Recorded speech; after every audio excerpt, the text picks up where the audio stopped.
Olá, boa tarde. Miriam Tipton, é um pouco complicado para falar, mas para escrever é mais complicado, para falar nem tanto. Eu sou arquiteta, urbanista, trabalho numa empresa que chama CTE, Centro de Tecnologia de Edificações, é uma empresa de consultoria de sustentabilidade para diversas escalas, tem como principal atividade o edifício, mas eu lidero lá a área da escala urbana, né? Então, como implementar estratégias de sustentabilidade em projetos de escala urbana, considerando desde a concepção dos projetos, as obras e depois o uso e operação, né? Acho que quando a gente fala de estratégias Smart Cities, a gente está falando de tecnologia, né? E nem sempre tecnologia digital, né? Ou inteligência, para melhorar a qualidade de vida, a qualidade urbana, né? A qualidade dos serviços prestados, mas também para melhorar a eficiência operacional, e isso está muito ligado com economia, né? Economia financeira. Então, isso é o que eu faço no CTE. Além disso, eu coordeno o curso de Smart Cities do IED, Instituto Europeu de Design. A gente tem um curso específico de Smart Cities lá, para quem tiver interesse, é só entrar no site ou falar comigo depois aqui do evento. Então... E é multissetorial, né? O bacana é isso, né? Smart City, eu tenho uma colega minha que ela define, quem trabalha com Smart City, o conceito dela é que o mundo foi feito por fazedores, makers, né? Nós tivemos os shoemakers, depois tivemos os cloth makers, e assim foi evoluindo. E agora estamos na época dos city makers, com a grande vantagem que é multidisciplinar, né? Nós temos arquitetos, administradores, economistas, engenheiros, e está aberto para todo mundo, né? Sim, exatamente. É interessante também no curso, cada professor é de uma disciplina, né? E somos todos urbanistas, né? Tanto que em inglês é urban developer, e não necessariamente é um arquiteto urbanista, assim, né? Legal. E Gabriel, eu passo para você agora. Você representa não só uma das últimas gerações aqui do painel, né? Então, o mais novo do painel, mas a oportunidade de empreender dentro dessa área de cidades inteligentes, né? Tem muita oportunidade, né? Muita oportunidade. Obrigado, Renato, pelo convite. Antes de começar a falar sobre eMoving, eu queria saber de vocês, quem de vocês percorre mais de 9 quilômetros para ir para o trabalho todos os dias de casa? Mais de 9 quilômetros. Quantos aqui vão de bicicleta para o trabalho? 2, 3. 2. Quem já andou de bike elétrica alguma vez? Bacana. Bom, a eMoving, ela nasceu para ser a melhor forma de levar o nosso cliente do ponto A para o ponto B, de uma forma mais rápida, fácil, sustentável e totalmente previsível, né? Você vai sair todo dia da sua casa, você vai para o ponto B, no caso, ou a tua faculdade, ou seja lá qual for o seu compromisso, sempre no mesmo espaço de tempo. Então, para isso a gente utiliza as bicicletas elétricas, o modelo de aluguel, um modelo de assinatura, na verdade, na qual os nossos clientes ficam full time com as bicicletas, podendo utilizá-las para as suas rotinas diárias, né?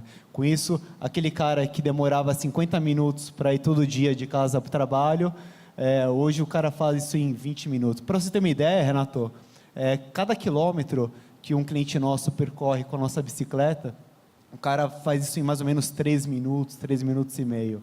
A gente devolve em média... Percurso rápido, né? A ideia é percurso rápido. Na verdade, o nosso modelo que a gente apelidou... Hoje em dia você vê tem nas ruas aí o modelo Last Mile, né? Que são as bicicletas da Yellow, as bicicletas do Itaú. A gente apelidou o nosso sistema de door to door. Por quê? Como o nosso cliente fica com a nossa bicicleta o tempo inteiro, né? Ele vai carregar a bicicleta, ele vai cuidar dela, ele vai trancá-la, etc. Então, ele tem a possibilidade de sair da porta da casa dele e ir até a porta do compromisso dele. Então, a gente chamou isso de door to door. Sem suar. Sem suar nada. É engraçado que na Europa já está muito, bem disseminar essa ideia de mobilidade via bicicleta, né? No Brasil, nós conversamos bastante nos bastidores, né? Existe um viés na matriz de mobilidade, principalmente na mobilidade, né, bicicleta, patinete, que é a violência. A gente tem sempre esse outro lado que nos preocupa e que não é tão simples e que no final afeta qualquer tipo de mobilidade, transporte público, o nosso carro. Então a gente está passando por esse processo, mas está virando uma realidade. propriedade, né? E aqui é bacana, Barão, se você não se importa, eu vou pular direto para o Edson, porque aqui a gente tem 2 pontos que a gente estava discutindo também, que são legais, que é, o primeiro, essa mudança, a mudança do conceito de mobilidade. A nossa geração, eu me considero bem próximo, né? Nós somos de gerações bem próximas, o conceito de mobilidade muda bastante, e o conceito de propriedade muda bastante, né? Eu queria fazer 18 anos logo para ganhar o carro do meu pai, e ter um carro, e o carro no Brasil sempre foi um símbolo de status, né? Assim, eu queria ter o carro. Hoje já não se fala mais de propriedade, hoje eu vou fazer renting do carro, e provavelmente no futuro eu nem mais vou dirigir. Vai ser mais fácil eu tirar um brevet de piloto do que uma carteira de motorista, porque é perigoso dirigir, né? E o Edson está fazendo um trabalho na FATEC bem bacana, que bota tudo isso junto, né, Edson? Sim, boa noite. Muito obrigado, Renato, pelo convite também. É um prazer estar aqui com todos. Prazer. E o que você falou é verdadeiro. Nós lá na FATEC, nós temos trabalhado, né, na parte de educação, voltado para a condução inteligente. E a condução inteligente, nós entendemos os veículos autônomos. Ainda, né, são projetos experimentais que existem aqui fora do Brasil. Nós não estamos trabalhando exatamente no desenvolvimento de um veículo autônomo, mas nos conceitos e principalmente nas mudanças de emendas educacionais para preparar uma nova geração de profissionais, de novos engenheiros mecânicos e elétricos, que eles têm que repensar a forma de conhecimento que a gente ensina desde a década de 60, quando você começou a ter o boom dos veículos a combustão. Então, realmente, o veículo é um estilo de vida que a minha geração carregou até hoje. Tá? Então, quer dizer, para pedir para um cara como eu, né, largar o carro e falar só, você não precisa mais de um veículo, é um negócio complicado. Só que a gente está percebendo que as gerações novas, as millennials, né, já estão começando a perder esse carinho, né, pelo veículo. Os meus filhos mesmos já não têm essa percepção de desejar ter um veículo. E a minha expectativa, e é justamente esse projeto que a gente está trabalhando, é que os meus netos, quando eu os tiver, não tenham carta de motorista, porque na época deles nós não teremos mais, né, essa é a expectativa, essa condução humana, porque nós temos problemas para conseguir manter foco, principalmente num tipo de operação que é a condução urbana, que é extremamente perigoso. E agora, em função da tecnologia, os riscos da condução humana aumentaram significativamente. Muitos de vocês sabem que hoje uma das grandes estatísticas de mortalidade de jovem nos Estados Unidos é acidente de trânsito, justamente porque ele estava fazendo o quê? Mexendo no celular. Tá? Então, você vê, a tecnologia traz benefícios, mas ele também traz malefícios, e a gente tem que começar a repensar tudo isso. E a ideia, justamente, desses projetos educacionais é para que a gente comece a conscientizar as novas gerações de que eles não precisam mais do veículo, porque realmente, como o Renato falou, é uma ocupação enorme do espaço humano, né, por uma máquina que fica lá 80%, 90% do tempo parado. Essa é a proposta. Legal. E eu deixei, Barão, você por último, porque eu acho que a minha palestra fala muito em sinergia com o que você faz, né? Você consegue, o teu trabalho é bacana, que você consegue colocar todo o conceito de design, todo o conceito de pensar a essência de um produto ou de um projeto, mas com a visão bem forte do cidadão e de como isso vai impactar o cidadão e também, do outro lado, de qual a responsabilidade do cidadão no processo, né? Legal, eu acho que é bem por aí, e foi uma coisa que foi sendo construída, né? Eu vim do design, formado em design, e tenho um escritório, já trabalho há 20 anos com isso, um escritório global que trabalha com soluções através da lógica do design thinking, do que a gente chama de design sistêmico, né? Soluções globais, temos escritório em Nova York, onde a gente trabalha projetos para vários lugares do mundo. E com isso eu me conectei muito com o setor corporativo e com o que ele é capaz de transformar. E o design thinking tem essa coisa de ser centrada no usuário. Mas eu fiquei fui muito movido com o tempo a tentar ir mais lá na ponta do cidadão. E aí acabei trabalhando de uma forma com ativismo no fomento do espaço público. E aí eu sou o vice-presidente de um instituto que chama Cidade Precisa de Você. E eu acho que o espaço público é talvez a próxima menina da vez nessa questão do Smart City e dessa importância. Depois que a gente fala de mobilidade, A gente fala da necessidade de pensar sobre o espaço público, que é o lugar em comum, né? Que é esse entendimento. Por que nós estamos todos juntos num lugar? Né? O espaço privado ele sempre é um espaço de alguém, o espaço público é o espaço de todos. E, infelizmente, no Brasil, em São Paulo, muito a gente ainda tem um entendimento que é o espaço de ninguém. E eu acho que essa é toda a diferença que faz com que as pessoas se conectem dentro de possibilidades onde o cidadão se vê como um indivíduo ativo. Ele não é só aquele que vota e espera que alguma coisa possa acontecer. E isso não significa só que ele vai ter mais trabalho, isso significa que ele tem muito mais oportunidade. E essa que é a questão. Você pode fazer uma cidade muito mais interessante quando você percebe que você tem, de fato, ferramentas para isso. A tecnologia contribui, sem dúvida, mas eu acho que a principal contribuição dela é para essa mentalidade de que nós estamos conectados. Então, é muito interessante como o pensamento digital ele pode depois migrar de novo para o pensamento dos bits para os átomos, para a gente pensar que a gente pode fazer essa rede de conexão. E ela, em vários aspectos, é muito mais inteligente. Por exemplo, a nossa conexão na rede social, ela parte das suas bolhas individuais. No espaço público, é uma rede social onde você encontra o diferente.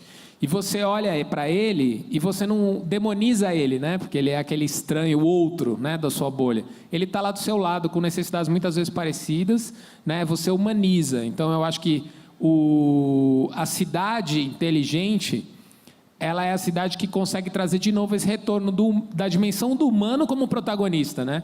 É a cidade para pessoas, feita por pessoas. E a gente tenta, através do Instituto e através do meu escritório, eu tento conectar o pensamento do Design Thinking com o pensamento do urbanismo tático para fazer essa micropolítica que é centrada no usuário, onde não é grandes instituições que criam esse futuro para o usuário, é grandes instituições que facilitam o processo, o poder público e tudo que facilita esse processo de empoderamento do usuário para criar o próprio futuro dele. Eu volto para o início da minha palestra, que eu falava em relação à nossa percepção da realidade, né? A história do copo meio cheio e meio vazio, né? Existe um tema hoje, que eu acho que é o grande paradoxo de toda essa transformação digital, que a gente chama de inclusão digital versus exclusão social. Eu tenho 3 exemplos que eu vivenciei, que ilustram muito bem isso. O primeiro, a segunda cidade maior da Tanzânia, ela tem 4 horas de energia elétrica por dia, super pobre, uma população empobrecida, sem o menor tipo de recurso governamental, de suporte básico. Mas houve um movimento lá que está sendo estudado por Oxford, foi um projeto de Oxford de estudar isso, que o varejo de rua comprou placas, as pessoas, camelôs, compraram placas solares para vender recarga de celular, recarga da bateria do celular. As pessoas não têm energia em casa e vão na rua e pagam para recarregar nos celulares. Olha, ela é socialmente exclusa, mas ela é digitalmente inclusa. Depois, eu tive em 2016 no Rio de Janeiro com uma missão do pessoal de Boston, da Leading Cities, e a coisa que mais impressionou eles, a gente foi visitar um projeto chamado Favela Inteligente, na época, e o que mais impressionou foi a mesma coisa, as crianças, os jovens nas favelas do Rio, todo mundo com celular, e todo mundo usando internet, independente de ser gratuita ou paga, porque o setor público, o privado já tinha chegado lá, todo mundo conectado. E aí é Brasil, não é África. E vou mais. No começo de 2017, lançamento de um projeto muito, muito interessante em Nova York, chamado Links New York. Fizeram uma PPP para o espaço público do Orelhão, e o Orelhão em Nova York era uma cabine telefônica, não tem mais o menor uso, mas imagina na Quinta Avenida, quanto é que vale aquele metro quadrado do Orelhão. E aí licitaram isso, fizeram uma PPP, e uma empresa ganhou essa PPP para trocar os orelhões por totens de informação, de internet gratuita e de comunicação. Você pode fazer ligação para qualquer lugar dos Estados Unidos gratuito. E aí você vai lá, e foi muito, muito interessante para mim, era fevereiro, e nós estávamos lá convidados pelo governo de Nova York, todo mundo dentro do Starbucks, porque estava super frio na rua, usando a conexão de Nova York gratuita, mais rápido do que a Starbucks, e você sabe, a gente só vai no Starbucks para pegar a internet do Starbucks. E aí, em novembro do ano passado, tiveram que cortar por uma semana esse serviço. Nova York teve que cortar, porque moradores de rua estavam... E aí, nos Estados Unidos, você tem o lixo eletrônico, você encontra celular, tablet, o que você quiser no lixo. Moradores de rua conectados à internet de 1 gigahertz por segundo de Nova York, usando isso para ver pornografia e fazer coisas que não era bonita na frente dos turistas. Isso é bom ou é ruim? Esse cara é um morador de rua, esse cara está totalmente excluso socialmente, mas esse cara tem uma cidadania digital, ele existe digitalmente e ele é rastreável. Eu sei onde é que ele está, eu sei quais são os hábitos de consumo na internet dele, eu consigo, inclusive, usar o GPS do celular dele para traçar as rotas que esse cara faz. Se eu tiver vontade pública, eu consigo, ou iniciativa privada, ou seja, a sociedade organizada, eu consigo resolver o problema desse cara. Essa é uma realidade que cada vez mais vai ficar latente. Imagina, se a gente fosse entrar na discussão aqui da 4ª revolução industrial, a gente não saía hoje daqui, mas vai mudar o nosso conceito de trabalho, vai mudar, o nosso conceito de vida em sociedade vai mudar, e aí vem a pergunta, encaixando na fala do Barão, será que não está na hora da gente repensar o nosso contexto urbano? E aí, Miriam, eu volto para você como arquiteto e urbanista, né?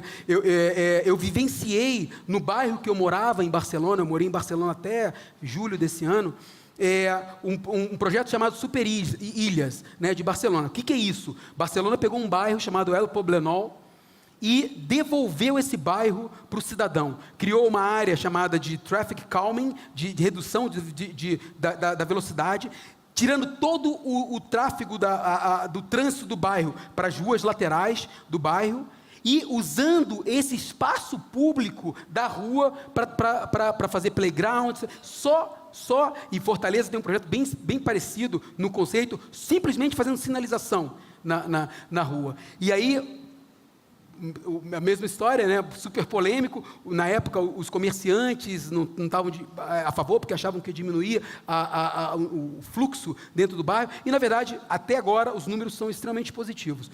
Como é que eu sei que você conhece esse projeto, e você trabalha com projetos de reurbanização, né? A iniciativa privada está usando isso agora nos projetos de loteamento, de condomínio, de bairros, o conceito de cidades inteligentes. Como é que você vê essa nova evolução do nosso urbanismo?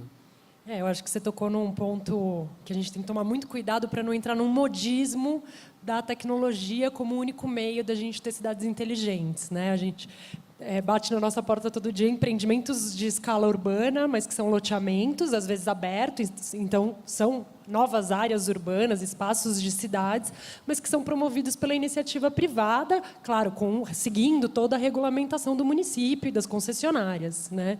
E a ideia é que todos esses espaços sejam smart cities. E aí a gente entra nessa questão que, na verdade, também pode ser aplicada, pode ser ilustrada mais facilmente, percebida mais facilmente no edifício. Muitos países viveram a era da construção industrializada. E o Brasil está tentando pular para smart buildings sem ter vivido a industrialização da construção de forma realmente transformadora, para a gente ter um setor mais produtivo, certo?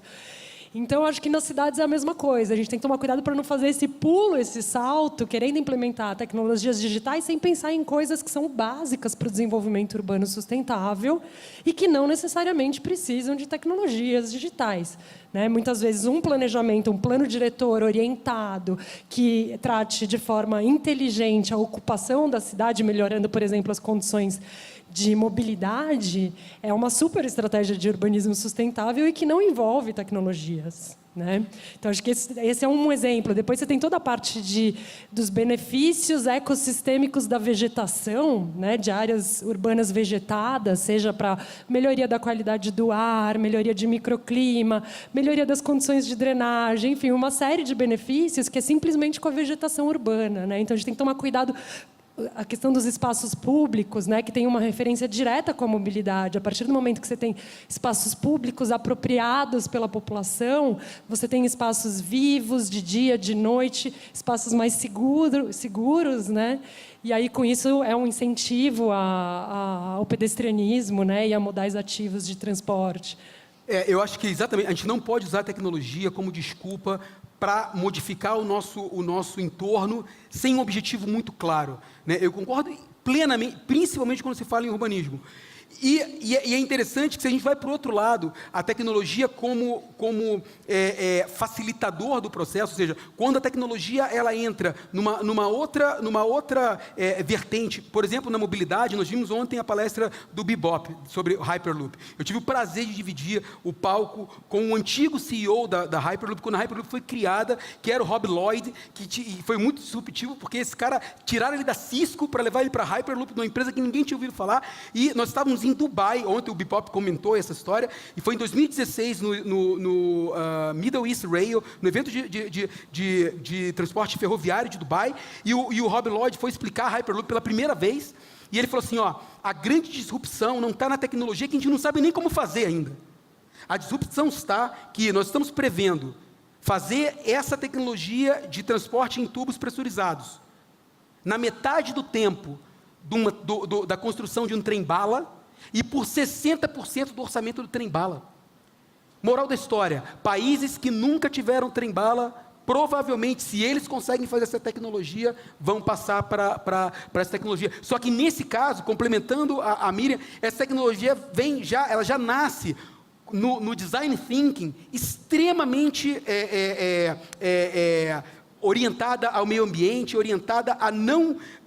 Até então, tudo que nós construímos de infraestrutura, a gente destruía o entorno para criar a infraestrutura. Agora que já está tudo construído, as soluções vêm de forma complementar, certo? Então, é o que a gente chama de leapfrogging, que são esses saltos de tecnologia. Em algumas áreas, eles acabam sendo grandes referências.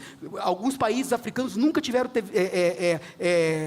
telefone fixo em casa e nunca vão ter. Mas, se eu usar isso como desculpa de urbanização, se eu usar isso simplesmente para botar a tecnologia como argumento imobiliário, aí a gente tem vários casos de insucesso nessa área, né? Eu ia fazer uma colocação. No meu escritório, na Questonó, a gente está desenvolvendo uma solução de mobilidade que é justamente para essa transição do carro autônomo do carro guiado pelo humano pelo carro autônomo. Porque a gente fala muito de quando todo mundo vai dirigir, não vai mais dirigir, mas como vai ser essa transição, né? E esse aproveitamento da estrutura da cidade para fazer a cidade inteligente, sem que a gente precise ficar sempre com essa lógica de construir mais e mais e mais. A gente quer aproveitar a malha da cidade e racionalizar ela da melhor forma possível. E com isso a gente desenvolveu o Digital Rails, que o pessoal da USP está calculando, que a ideia é a gente fazer... O carro autônomo ele é mais previsível, então a gente quer fazer carros que não precisem parar nos sinais. Os sinais da cidade continuam, mas os carros dentro das pistas digitais que a gente vai fazer, que é simplesmente uma via da rua, não vai precisar parar num semáforo, pela própria inteligência. Com isso, a gente já simulou na Paulista... Com 2 vias da Paulista, a gente consegue fazer todo o trânsito da Paulista se todo mundo usasse Digital Rails. O que eu estou falando em relação a isso? Eu estou falando de espaço público, eu estou falando de pessoas poderem andar a pé, eu estou falando de pessoas poderem andar de bike, eu estou falando que a gente pode usar menos e ter uma cidade melhor.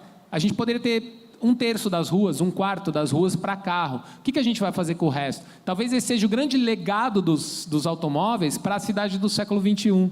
Os espaços que eles deixaram para a gente poder humanizar a cidade e que talvez se não tivesse sido disponível pela talvez não super eficiência que esse meio de transporte possibilitaria, a gente estaria com as casas uma do lado da outra, como eram as casas medievais. E hoje a gente pode ter talvez uma grande oportunidade de parques lineares, hortas urbanas, cidades muito mais sustentáveis e interessantes. Então eu acho que o Smart City, a tecnologia, ela vem para contribuir para que os nossos átomos sejam bem aproveitados, né? Porque a gente integra de uma forma mais inteligente, porque a gente racionaliza, porque não faz sentido um automóvel ficar 80% do tempo parado, e não faz sentido que a gente tenha estacionamentos que são espaços ociosos para disponibilidade de algum momento você poder estar usando, né? Enquanto isso poderia estar sendo usado para o convívio, entre outras coisas. Bacana. E Edson, como é que você vê o papel da universidade, da academia, nesse processo de transformação da sociedade? A gente tem uma crítica, e eu como professor, a minha meia-culpa e a minha autocrítica, de que, por uma questão do rigor metodológico, a gente acaba tendo que não só estudar, como replicar modelos que já foram provados, né? E muitas vezes isso cria um gap entre aquilo que a gente ensina na universidade e aquilo que o aluno vai usar na vida real dele, logo depois que se formar, que é absurdo, né? Como é que a gente resolve isso? Resolve isso dentro do modelo tradicional, porque já chegam outros modelos de educação, né, que é Singularity, que já desrompem tudo e quebram tudo. Como é que a gente faz essa transição no Brasil, que a educação formal ainda é muito importante, principalmente para a gente tentar manter a qualidade, né? Se a gente abre muito sem metodologia, a gente não consegue controlar a qualidade. Bom, na realidade isso realmente é um desafio, né? Mas como a gente já tinha comentado, uma das propostas é você fazer uma transformação de fora para dentro, tá? Ou seja, a universidade, ela tem esse modelo tradicional, ela é bastante resistente, porque ela é bastante ortodoxa, né? O modelo de universidade é muito antigo no mundo. Então, você fazer essa transformação de dentro para fora, às vezes demora mais. Então, uma das propostas é deixar que a comunidade, ou seja, a sociedade, provoque a universidade para essas transformações. Um exemplo, né, que eu citei para você, comentando aqui com o público, é um evento que nós estamos promovendo lá em Santo André, que é a primeira corrida de veículos autônomos elétricos em escala, onde nós convidamos alunos de universidades, inclusive de escolas técnicas, que desenvolvessem um veículo elétrico em escala, miniatura, para correr numa pista de radiomodelismo, mas de uma forma assim totalmente autônoma. Quer dizer, isso é um desafio para eles, porque isso não consta nas ementas, né, tradicionais dos cursos que eles frequentam. A gente até, quando propôs esse projeto, nós ficamos assim bastante preocupados, porque a expectativa era muito baixa, que nós não tivéssemos talvez nem participantes. E a nossa surpresa foi que na semana passada nós fechamos as inscrições, nós tivemos 91 inscritos com 26 equipes, né? Várias delas aqui do interior de São Paulo, do sul do país, inclusive uma da América Latina vindo para competir. Então, a nossa surpresa foi o seguinte: realmente o jovem deseja fazer essa transformação de aprendizado, ele quer aprender coisa nova, coisas que não são ensinadas dentro das escolas, mas ele tem como buscar esse conhecimento. O que ele precisava é praticar esse conhecimento, é fazer o maker. Então, a ideia desse tipo de evento, né, é deixar florescer nesse aluno aquela inspiração, aquela criatividade que aqueles modelos tradicionais, né, aquela padronização acaba matando, né, que é justamente o que? A inspiração do maker, que é justamente o que o Barão comenta, né, devolver, né, para a pessoa aquela possibilidade de ele construir as coisas e não comprar aquilo em prateleira, que é o que a gente viveu durante muitas décadas, né? A minha geração principalmente, a gente vai lá no supermercado e compra. Tanto é que o conceito de maker, né, ele está voltando muito forte, né? E isso é bastante inspirador, principalmente para mim que gosto, né, de fazer as coisas, né, por mim mesmo. Então, essa é a proposta em termos assim de mudança educacional para as novas gerações. Existe essa teoria de que tudo que acontece é cíclico, né? Na verdade, ele é cíclico, mas ele é uma espiral que muda e se transforma com o tempo. Se a gente parar para pensar, eu acho que a gente pode dizer que a gente está voltando a algumas origens, né? A gente está voltando a andar de bicicleta, a gente está voltando a ser maker. Todo o processo de evolução do homem foi nesse processo de fabricar suas ferramentas, de fabricar aquilo que precisa, só que hoje de forma eu não vou dizer acelerada, mas de forma mais organizada. Eu acho que as coisas aconteceram num processo de evolução e agora existe uma proatividade. E quando você começa a instigar a sociedade nisso, que teoricamente a gente pode dizer que é um instinto básico, né, nascem esses novos conceitos. Cocriação, por exemplo. Né? Cocriação, nós fizemos um evento ano passado chamado London Tech Week. E foi muito bacana, porque ele foi organizado dentro de uma coisa que eles chamam de District City Hall. Em Londres, 150 anos atrás, existiam as assembleias, como se fosse a nossa Assembleia Legislativa, onde o prefeito sentava com os representantes distritais para discutir as leis, e a sociedade, a população estava ali e ela podia interagir. E eles conservaram um hotel com esse ambiente físico, né? E o evento foi lá, e essa discussão foi exatamente essa. Será que hoje nós estamos criando, de forma digital, esses núcleos de discussão? Será que a tecnologia e todo o tema dessa noite hoje, a conectividade, será que essa conectividade não tem esse poder de transformação? E olha, senhores, a gente está falando disso aqui no Brasil, que teoricamente nós temos todos os fatores positivos na matriz para dar certo, mas a primavera árabe acontece exatamente pelo uso da tecnologia dentro de uma situação, de um ambiente extremamente difícil, complexo, né, do ponto de vista político. Eu me lembro que no final de 2016, quando o WhatsApp estava começando a ficar forte, ou início de 2017, teve um caso em Vitória, que virou caso num jornal, e isso me marcou muito, e eu levei durante anos isso na minha palestra pelo mundo, que era um trocador, um motorista de um ônibus, que tinha a rota que era de manhã, então ele tinha aquele horário de pico dentro do ônibus, e ele viu que atrasava por causa do trânsito, por causa de tudo, e esse cara criou um grupo de WhatsApp, isso há 2 anos e meio atrás. Ele criou um grupo de WhatsApp, ele escreveu num papel, vários papelzinhos, o celular dele, e todo mundo que entrava no ônibus, e ele dava o papelzinho e dizia assim, ó, eu criei um grupo de WhatsApp, esse aqui é meu WhatsApp, se cadastra aí, e vocês se comunicam entre vocês para avisar quando está atrasado, que aí vocês não ficam estressados. Mas, senhores, o nível de educação elementar, e provavelmente a empresa multimilionária de ônibus já estava estudando o seu app, desenvolvendo, que custava 10 milhões, que estava resolvido o problema. Então, eu acho que esse resgate das nossas origens é que torna esse processo legítimo de cidades inteligentes. Nós estamos fazendo as cidades inteligentes. Eu acho que o exercício que a gente propõe para vocês hoje, quando sair daqui, a gente vai ter uma palestra super interessante agora, para mim, um dos cases de sucesso mais adaptáveis para a realidade brasileira, mais tropicalizáveis, que foi o da cidade de Medellín. Eu digo que Medellín tinha a situação que o Rio de Janeiro tem hoje, quando começou esse processo de mudança de Medellín, e a gente vai discutir um pouquinho mais tarde com o professor Jorge, mas é exatamente isso. Se esse processo não passar por uma conscientização coletiva, se esse processo não passar por educação, isso não vai levar a gente ao resultado final que outros países estão chegando. E a gente tem uma vantagem competitiva. Quando você mistura a criatividade brasileira com acesso à tecnologia, com incentivo, coisas maravilhosas acontecem, né? Eu vou deixar aberto agora para os comentários finais. A gente tem mais 3 minutos e a gente passa para lá. A gente acredita lá na eMoving que esse problema de mobilidade urbana é tão grave que acaba ultrapassando, acaba transbordando a responsabilidade dos governos públicos.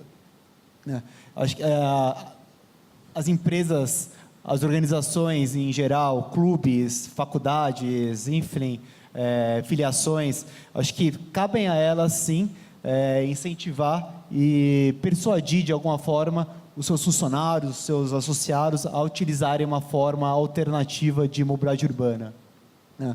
A gente sabe que, enfim, por mais que hoje a gente alugue bicicleta elétrica, a gente sabe que não é para todos, né? Tem pessoas que não têm perfil para isso, tem pessoas que moram muito mais longe do que a bike hoje é eficiente, mas se as pessoas que pudessem fossem de bicicleta, se as pessoas que pudessem a pé fossem a pé, se as pessoas que pudessem ir de trem fossem de trem, as ruas ficariam para quem realmente precisaria das ruas, né?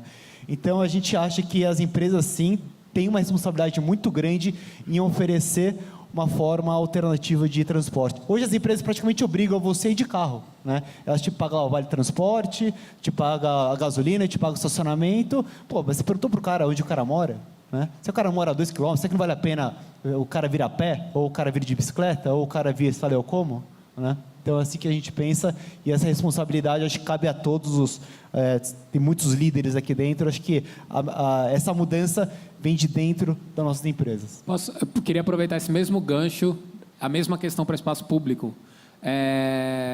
Eu acho que as empresas podem contribuir de forma muito significativa para Smart City, por exemplo, na questão de ganho de imagem de forma muito significativa, mas tem que se acostumar a não vir com a mão pesada, né? Porque esse que é o problema, né? Tem que ser sei lá, em espaço público, toda atuação que você vê de empresa, geralmente é muito assim, é uma atuação autoral, é quase a praça da marca tal, entendeu? E é a praça das pessoas.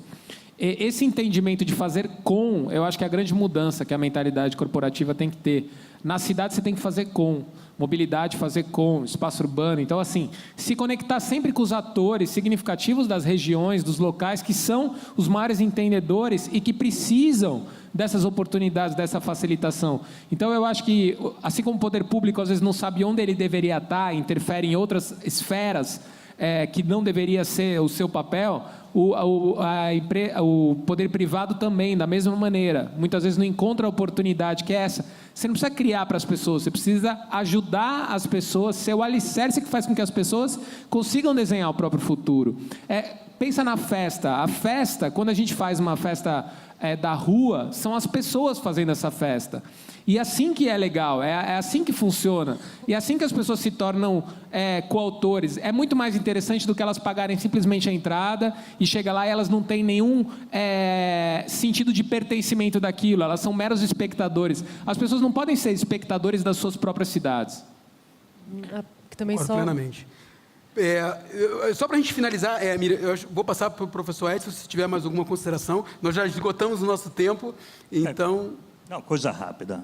Na realidade, veículos, né, de uma certa forma, de uso individual, é algo que a gente tem que começar a restringir e no futuro eliminar. Por quê? Existem diferentes modais de mobilidade, trem, bicicleta, a mobilidade ativa. A gente tem que resgatar tudo isso. Antigamente nós andávamos muito mais do que nós andamos hoje. Então problemas de saúde pública, né, também são produzidos justamente por essa passividade na mobilidade. Então essas novas propostas, as novas tecnologias, os novos modais, elas têm que também incluir a questão de mobilidade ativa, ou seja, as pessoas realmente, quando puderem, andarem mais, né, para a sua própria condição de saúde ser melhor no futuro. Ok, pessoal, meus colegas de Cidade Inteligente, muito obrigado pela participação. Não se esqueçam, temos uma super palestra agora sobre Medellín. Muito obrigado.